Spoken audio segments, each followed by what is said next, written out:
As we approach July 4th, there's perhaps few things more all-American than icon Chuck Norris. I recently got the chance to visit his Texas ranch, where he shared a few true Chuck Norris facts I bet you didn't know. First of all, his real name isn't Chuck, it's Carlos.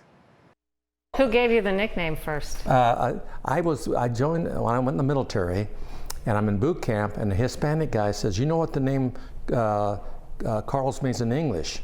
I said, "Yeah, it's Charles." He says, "Yeah, and the nickname for Charles is Chuck, and I'm going to call you Chuck." And for some reason, it stuck with me, and from that point on, everyone called me Chuck, so I just stuck with it. It worked well for you. Yeah, it did. And of course, these are all my books that I've written over the years. I've done 2 trips to Iraq, 2006 and 2007. So I went over there and I went to 17 different bases and camps and shook hands and took pictures with 20,000 troops in 2006, and then I went over and did it again in 2007. Are you really popular among the military guys? Oh my gosh, one guy, they said, "Hey, one of the troopers had a jumpsuit on, they said, show Chuck, show Chuck."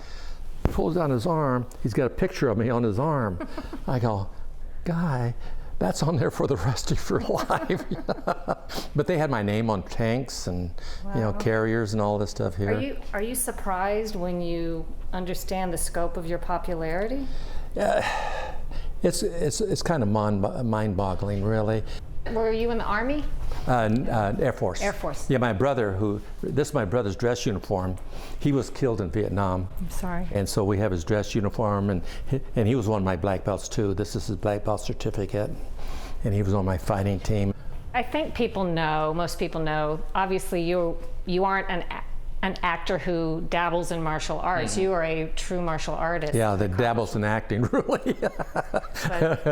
Yeah, this is when I won the title right here. That's Louis Delgado, and I'm going down to punch him in the head.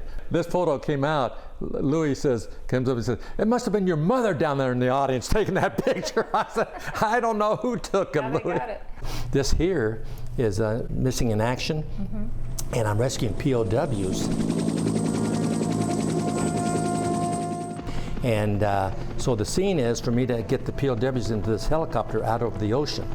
Well, of course, I have a stuntman to do that, but the wind was blowing so hard that they said, "No, it's too dangerous. So what we will do is lift you up out of the water about 3 feet and then drop you back down, cut." I said, "Okay." So anyway, the POWs go in the helicopter. I grab a hold of there, and the pilot takes off with me out of the ocean. And I'm hanging, no safety or anything, I'm just hanging on. So anyway, I'm flying out over the ocean, and I'm looking down about 300 feet up.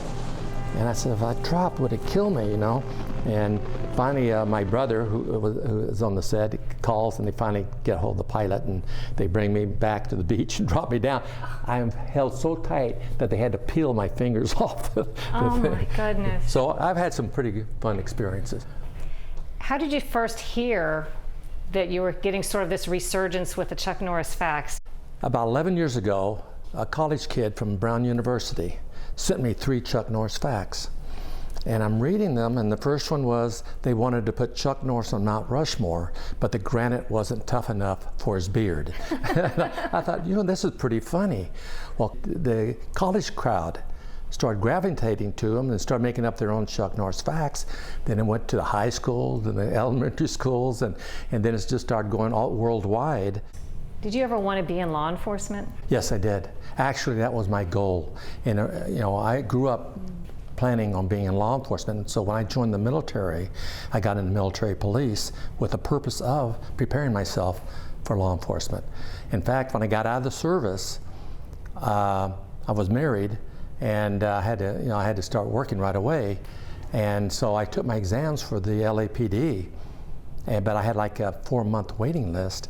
So in the meantime, I'm working at Northrop Aircraft, and I decided to start a little karate club in my mom's backyard. And I started teaching, and about 3 months, I fell in love with teaching, and I decided to make that my career. And so I changed my mind at the last minute, and that's history. Wow. By the way, Chuck's 77, and we're told he still works out fanatically. You can see more of the interview on our Full Measure Facebook page.